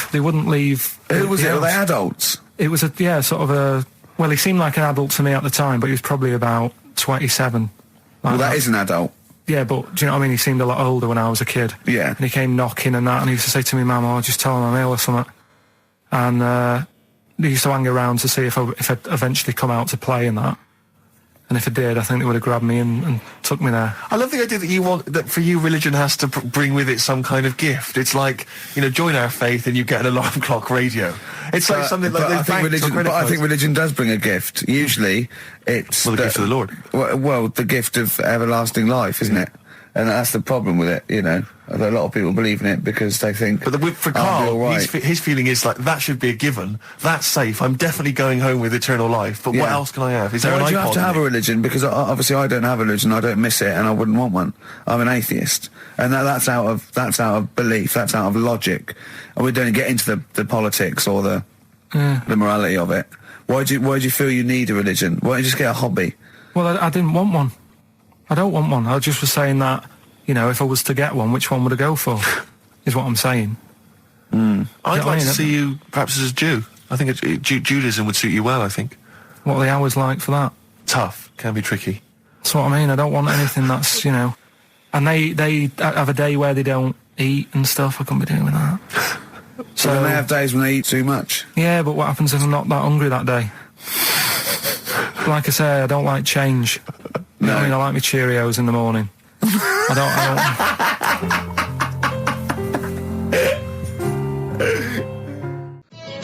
Avalanches, Frontier Psychiatrists. Absolutely.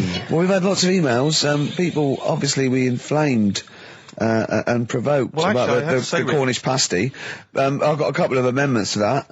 The crusty bit, you know, is actually as a handle, because obviously the miners had dirty hands, and they'd eat all the stuff in the pasty, and they'd be left with this sort of crust, and they could throw that away. Also, someone told us that at one end was an apple, so you have a little sweet as well. A dessert. So, there you go. You noticed how, like, over the years we've been doing this, you know, way back when we started XFM, no one ever contributes when we ask about the music, when we ask about hip-hop, or their, you know, opinions on that, anything important. But start talking about pasties. Yeah. We've had about 5 phone calls. Yeah. And someone phoned up to confirm. They used to work for Upper Crust, and basically Karl got all excited. So it is true. She went, well, I don't know if it's true. I've read the same sign you did, Karl. Interestingly, there's an email here that says, which basically offers a history of the baguette, and talks about after the revolution, the government decreed that all of France must eat the same bread.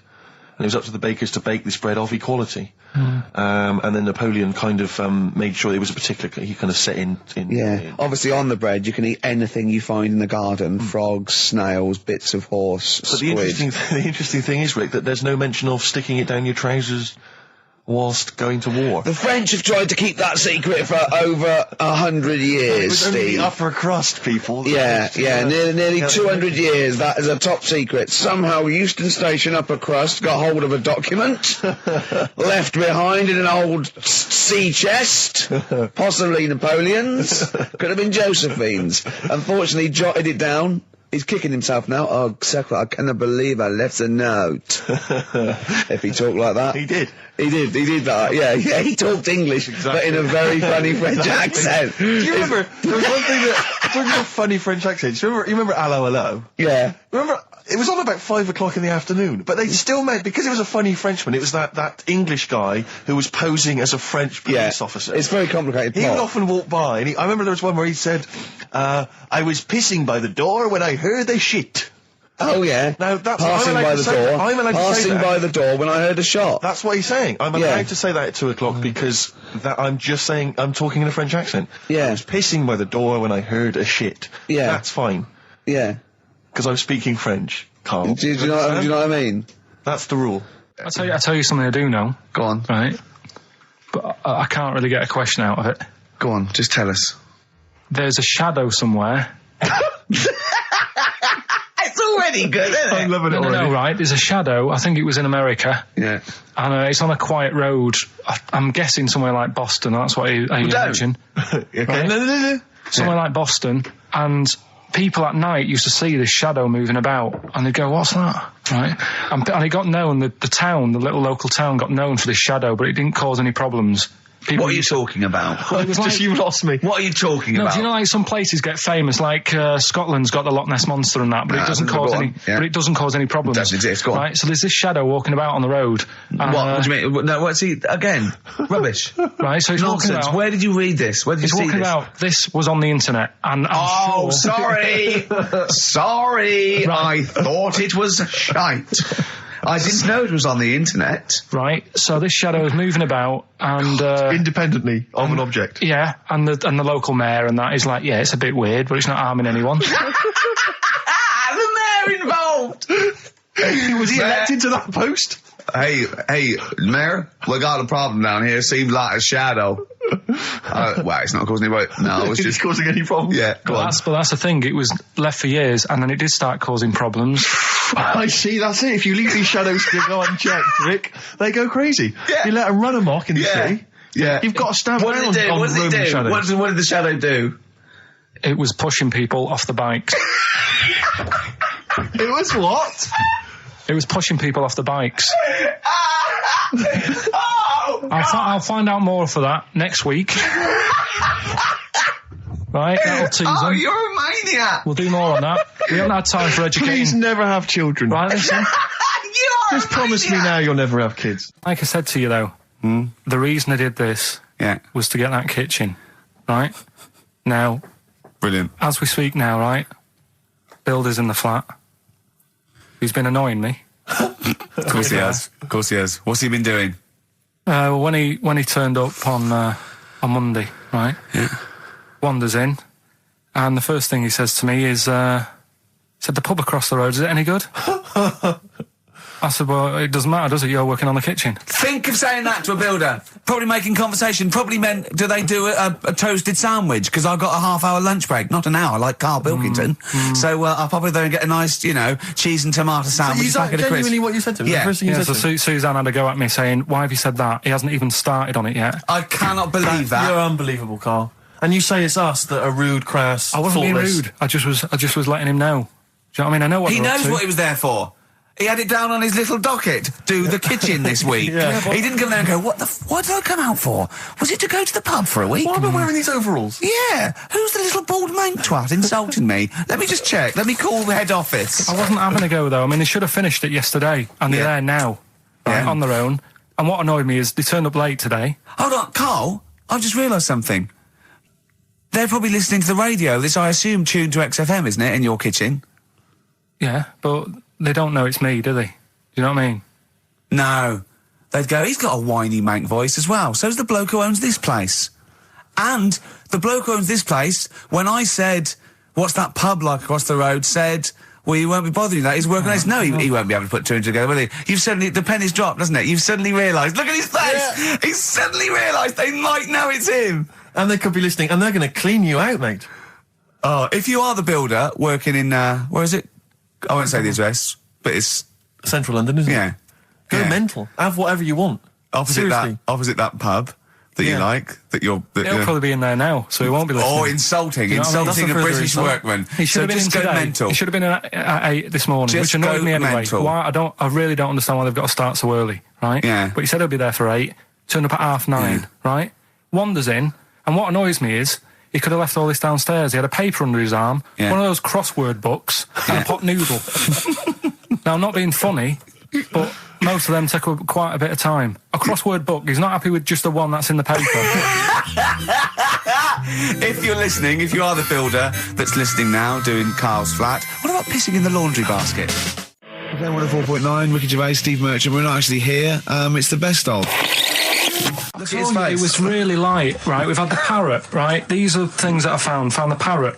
Right, I've told you about the dog in the car wash. Right, you didn't tell me about that. You said there's a car wash for a dog. That's all you told me. Yeah, the parrot, you said there's a parrot. What? It's a problem at funerals. Yeah. That's nothing. Do you understand? And they used to eat cats. What else have we got? There's an elephant in India with sore feet. Why? There's an elephant in India with sore feet. I'm interested. Why? Tap dancing. Why? I didn't write that much trying to break Roy Castle's record. He's still going. Go on. What is it? Think. It's an elephant, and it was really old. It was about 76. Right. And it had sore feet because it's old, and they don't make stair lifts that big, do they? Roads are bad and that. Yeah, go on. They said, what are we going to do? And the town was like, we're used to seeing it around. It's part of the thing, we don't want it to have sore feet. Yeah. So they got some slippers made for it. And it had like a picture of the elephant looking happy wearing some slippers. I love him! I love Carl, his world! Think of it, where did you see this picture? That was on the internet. Right. That's a lesson, though, for any elephants listening. Don't wear stilettos to work every day, because you can do your feet in. So that don't elephants have really bad memories? No, they have really good memories. Oh, do they? Yeah. Oh, well, that's good then. No, I just thought they'd forget where they put them. I thought there was something about elephants having bad memories and that. It goes on, where's my slippers? Yeah. I'm sure I left them by the test. So sorry, there's an elephant walking around wearing slippers? Yeah, that's in India. What kind of slippers? Those sort of old man ones with the sort of checker. Well, round ones, I imagine. Yeah. Big round ones. There was that going on. And is it happening? Is it happier? I mean, does it feel more satisfying? It looked it. Did it look? How can you tell for elephants, please? What else is there? There was a woman who's had a breast insured for 150 grand. Right. Okay. Any more information there? What? Third party fire and theft? Don't know. It had a picture of her with them out. I just thought, he should get them covered. He's done another real joke. Brilliant. That's a proper joke. He's done. Look at his little face. He smiles. I'd like to see you on one of the sort of TV panel games. If they could bring back sort of celebrity squares, he'd be amazing as the centre square. Oh, that would be incredible. Or on that countdown in Dictionary Corner. I imagine him in Dictionary Corner. I've come up with cat. If that helps at all. Yeah. Memblent.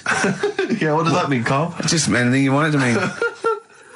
What I've got, there's a dog that's got a cough in Singapore because it smokes 20 a day. Right, okay, another one. No, it's the last one in it, so we'll save it. The last one we've got is last week when I did Do We Need Them,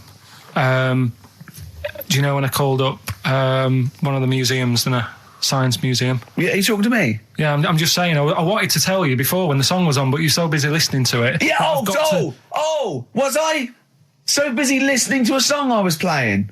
Yeah, but we're doing a radio show, aren't we? All right, what's your point? Well, I just wanted to say, she emailed in to say I got her name wrong, so I'm just apologising for that. What did you call her? I think I called her Jessica. What was her name? I don't know, I've got it on email somewhere. What? This is not an apology! No, I'm just saying... You've got it wrong again! You've not even said her real name! How is that an apology? Well, I read the email, so, But who are you apologising to? I think her name's Jackie, I think. Oh, you've got it wrong again, haven't you? Well, anyway, and she just said if you want to see dinosaurs and that, go to the museum. You were complaining about that as well, weren't you? You went to a museum and there was too many dinosaurs. He said you just need 4. No, well, Steve, have you been to the one in Knightsbridge? I think this so. one that I called up, right? It's nice. You go in, you get a good collection of stuff. You walk in, there's 3 or 4 dinosaurs. You've had enough, right? I went into New York, right? I went to the museum there, hundreds of them. You can't move for dinosaurs. Yeah. It's almost like they're responsible for them being extinct. There's loads of them. So all I'm saying is, if you want to see a dinosaur, go to the one near Knightsbridge. They've got a nice selection, some old vases and stuff. It's worth going. So, Carl, you're a second-time buyer, aren't you? Yeah. Bought one in Manchester. Lost $7,000 on that one. Well, don't buy in Manchester. No, it's a good flat. It's just it wasn't. I didn't buy it to sort of make money. I thought I was going to be living there like all my life, and then a job came up here, and it was like, oh. You bought your first flat in Manchester. You assumed you would be living there for the rest of your life. Well, I wasn't in a rush. Play record. You're an idiot. Hang on a minute. So have you got a property portfolio? Have you got the 2 houses now? No, I've got rid of that one. Oh, you sold that one? Got this flat. £7,000 loss. Got this flat. I'll tell you something that is interesting. Hold on, though. What? £7,000 lost. Yeah. It's a flat in Manchester, but it could only cost about £8,000 anyway. Right, Steve, something they do now, right, they've got to do by law when you're buying, right? I was looking at one in London, right? It's haunted. They've got to tell you now. Right, don't talk shit. I'm telling you now. Play a record. I'm telling you now. Yeah. There's no such thing as ghosts. That is ridiculous if that appears on a legal document. Right, if there's anyone who sells flats and does that for a living, yeah, right, email in, because I'm telling you now that is a fact. She sort of dropped it in. She said, I said, oh, nice feel here. And she said, yeah, well, that'll be the ghost. Just dropped it in. That's all they've got to do. And then I was like, what? And they went, oh, yeah. That's all I've got to do, is it? So that's the legal thing. Did you drop it in? So in court you go, did you drop it in? Yeah, I dropped it in. Play a record. You're an idiot. Did you have to have that thing done where they say, what side do you wear your member? What side you dress? They don't say what side you wear your member. That would hardly be a euphemism, would it? So they say, what side you dress, sir? It means what side your little John Thomas leans, doesn't it, on rest, usually to the left, isn't it? Your little left testicles. If I said to you now, what side do you wear? Hang on. Do you know? It would be left. It would be the left. That's what I mean. If standing there, right, with nothing restricting it or holding it in or holding it up, right, it sort of leans. Your one ball is sort of like slightly back and lower, isn't it? And your little John Thomas rests there, so it's left. And the reason they ask it is so they don't put the tape measure up on the left and squash your willy or touch your willy. So it's nothing to do with like, well, you'll need a bit more room of sort of more material on that side, or. Well, no, I don't think they compensate. It's just when they when they stick that up into your groin, they don't want to come in contact with your little. The thing is, I don't know what side I wear stuff on. I just sort of pull my pants up and wherever it wants to go that day. But maybe it's not big enough to sort of make any, real decision. But like now, I'm sat here right with my jeans on. I don't know where I am. Well, that's clear from hearing you talk. No, but what I mean is, if a fella said to me, "What side are you? What side's your member on?" Member. What is this? What is this? The use of the word member suddenly? I'd go. Well, it's not. It's usually not appropriate. And also, I imagine in the old days they had big baggy pants that used to sort of like hang down. And now, like with those stretchy boxers and briefs, it's sort of held up in a nice neat little parcel, isn't it? So it's probably not appropriate. It doesn't come in contact with your little snake. So, Did you ever? What, have you ever heard that? Are you telling me a tailor has asked you that and you went, "What do you mean, mate?" No, I've never. I've not really had one made to measure. I had one made when I was a kid, but since then I've sort of bought a suit off the hook.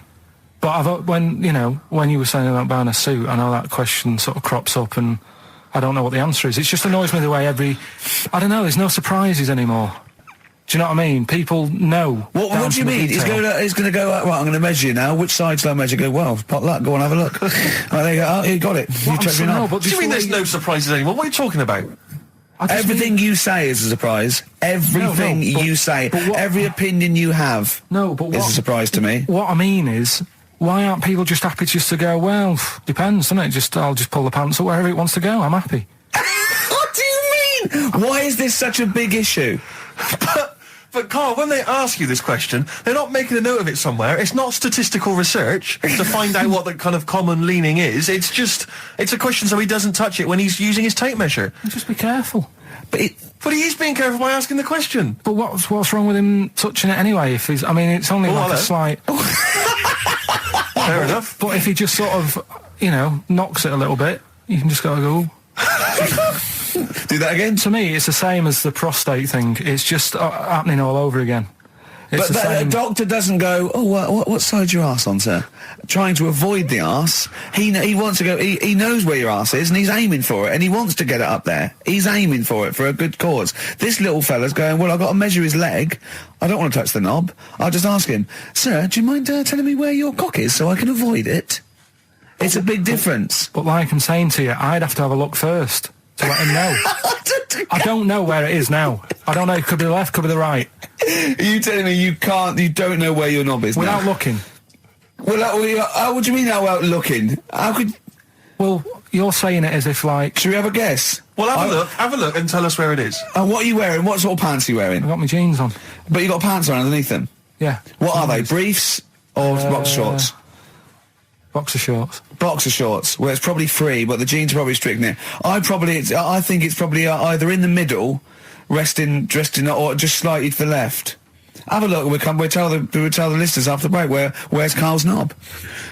It's a good competition. Oh, brilliant! We've got to send this to the Sony Awards people. Well, big question. Where was Karl's knob? That's what people have been hanging on for. Yeah. Where was it? Well, I can't believe people have been texting in.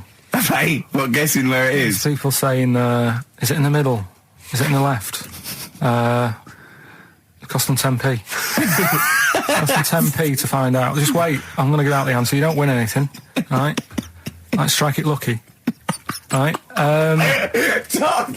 Bottom or middle? Right. It was to the left. Oh! Yeah. I went with the right. That's annoying. See, I thought it would be to the left. If not, maybe if it was all scrunched up, sitting down your lap right, it might just pop up to the middle. Just pop out, like, you know. Well, next week we'll be finding out where yours is. Where's Ricky's bollocks?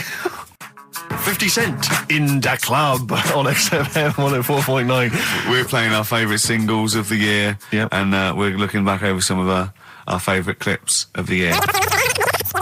Right, Karl, it's a questionnaire about happiness. Oh, yeah. There's one person... Well, that should answer it right where. The first question, Karl, on a happy scale of 1 to 10, where are you on the happy scale? Is it at this moment or in general? Well, I would say generally. Okay. Yeah, but you don't always have to, like... I mean, I think I'm happy in that, but I don't always show it. You never show it? No, but it doesn't mean I'm not happy in that. Like, I'm all right at the moment. I'd say I'm probably on a... It's probably on about an 8. I was probably at about a 9 when I woke up, right? And then sort of fell out with Suzanne over a haircut. Yeah. Right? She went for a haircut and came back with something that I didn't like. Sorry, what did you say? So when your girlfriend walked to the door, she had her hair done, you said, I don't like it, alright? She could tell by the look on my face. But don't you say, no, I'm happy with it, I just can't tell. I'm loving it. Because then she won't have it done again. Oh, Karl, I just cannot get over you. I really can't. No, but you haven't seen it. Right?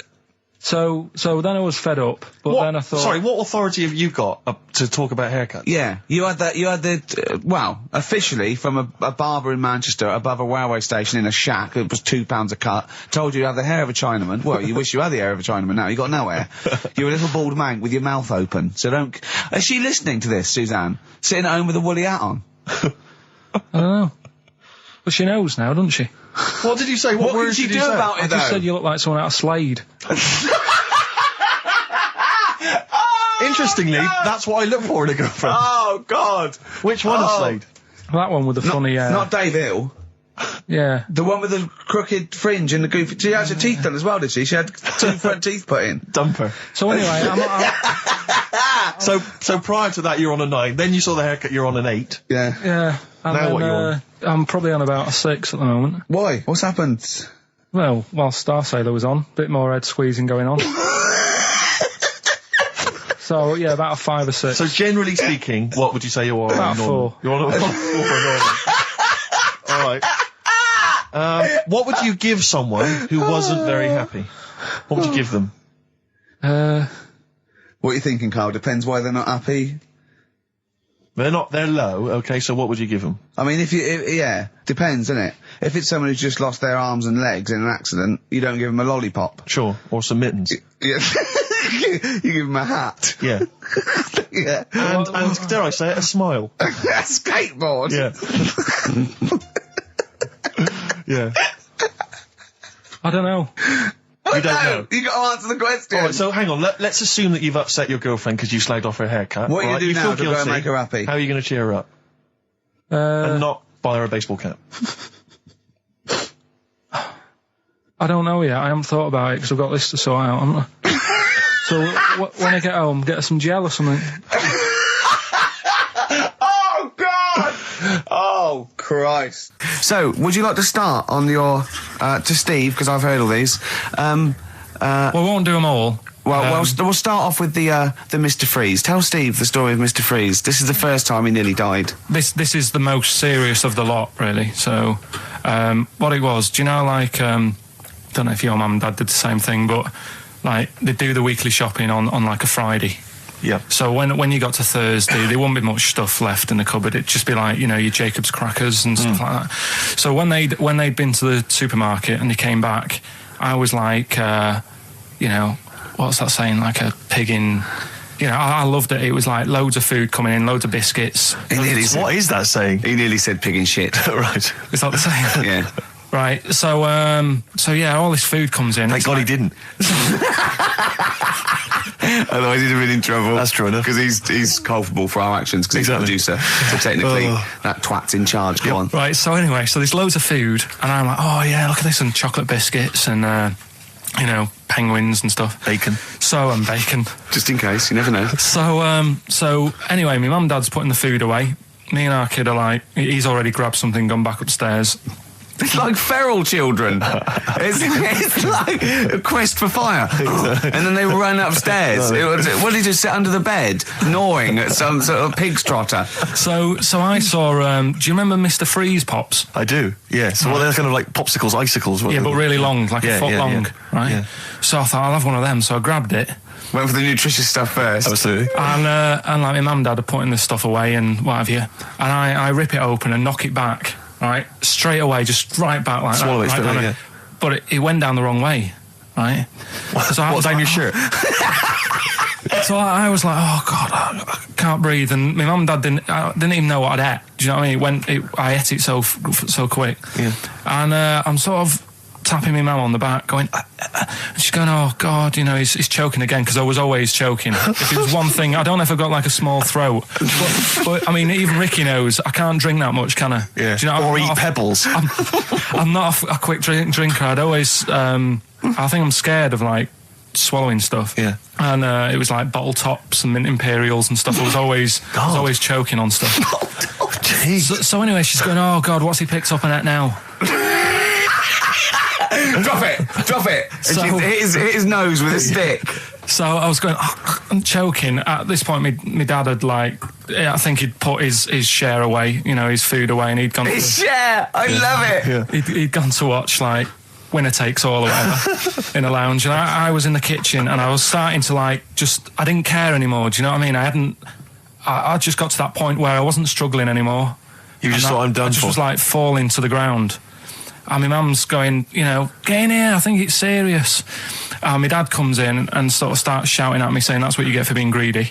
He didn't even know what I'd eaten. Well, it was the moment to teach you a lesson, certainly. So he's there like that, and my mum's going, oh, look at him, and my lips were going purple, and my eyes were rolling into the back of my head. You look like Marilyn Manson. And so anyway, she grabbed me from behind and did that fireman thing. The Heimlich manoeuvre. Yeah.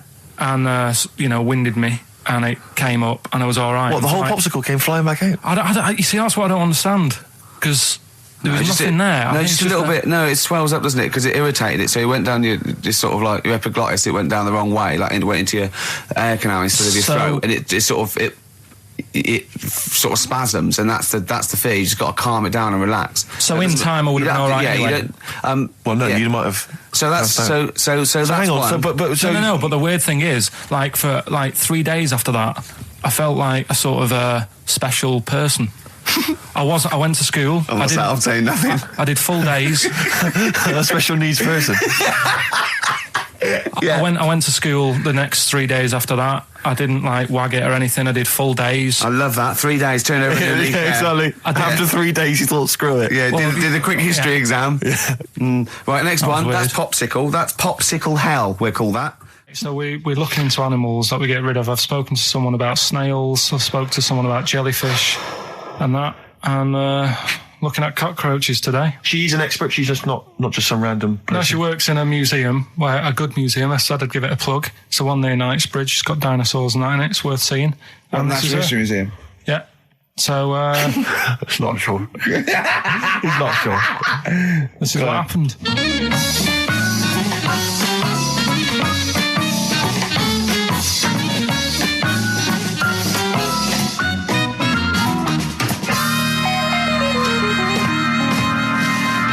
Now, what I'll do, I'll tell you as much as I know, and then you can fill me in if I'm right or wrong. And then at the end of it, we'll get to the bottom of whether we need them or not. Okay. All right. So, first of all, the first thing that I found out is that they have 18 knees. That's not exactly possible. They're insects, so they have 6 legs. Yeah. And a knee is usually the junction between femur and tibia. That's sort of classic human knees and every other animal knee. So with 6 legs, you can only have 6 knees. Could somebody sort of got mistaken for seeing one that was a bit double jointed? I think you're grasping at straws or something. All right. Well, we might have to come back to that one then. Okay. They can hold the breath for 40 minutes. Well, they don't do that because they don't breathe in the same way as us. They breathe through little spiracles, holes down the side of the body. So, no, they're not a very apt simile because the method of breathing is so different. What do you mean? Because insects have a totally different system. They don't have lungs in the way that we do and just breathing through one part of the body. They're actually breathing through every segment of the body all of the time. So even though they've got their mouth shut, they might be able to slide. Nothing to do with breathing. So only just feeding. So you see, maybe that's where someone's gone wrong. Someone's got hold of one and sort of taped its mouth up or something and got bored after 40 minutes and said, well, we'll call it right. It's a pretty unkind thing to do to an insect, even to a cockroach. Yeah, but it's all... Can't do that. Yeah, but... No. Pretty unkind thing to do anything, even a cockroach. Something else I found out. Yeah. They can live for a week without an head. Well, that's true if they don't bleed to death in the process. But the weird thing is, when I told you that they had 18 knees, you seemed a bit sort of like, don't talk ridiculous. But then we're talking about an animal that can live without an head. So there's a little bit of truth in that one, yeah? Yes. Why, when it was invented, has it got that facility? Say if someone said to humans, we could do that with humans, and, if you lose your head in some accident, it gives you a bit of time to sort of go back to your family and maybe write them a note. You won't be able to have a chat, but write them a note saying, it was my own fault, and it was nice knowing you. Oh, that would be a useful facility, I agree. But cockroaches are great survivors. I mean, they've been around for over 300 million years. They're one of the most primitive insects. All right. Well, I've also... is it true that they do a lot of resting? Apparently they can sort of rest for 75% of the time. Rest? Yeah, they just sit about doing nothing. It's probably true of a vast proportion of the world's fauna. I mean, maybe the 25% that they are working, they're really giving it some, so it might make up. They're probably searching out food and, they can slow down considerably. You can chill insects in the fridge and they'll become very, very quiet. You might think they're dead. Yeah, but I'm sure, if we were sat in a fridge, we'd go a bit quiet, wouldn't we, Well, you might not know much about it, of course. Yeah, but... You're not quite reading the right sources. Well, I've been using the internet. I'm sure there are many useful sources that you could find there, but some of those seem to have been a little misleading to you. So you don't agree with a lot of what I've told you there? No. So cockroaches, can we get rid of them? No. So we're keeping them then? I would say so, yeah.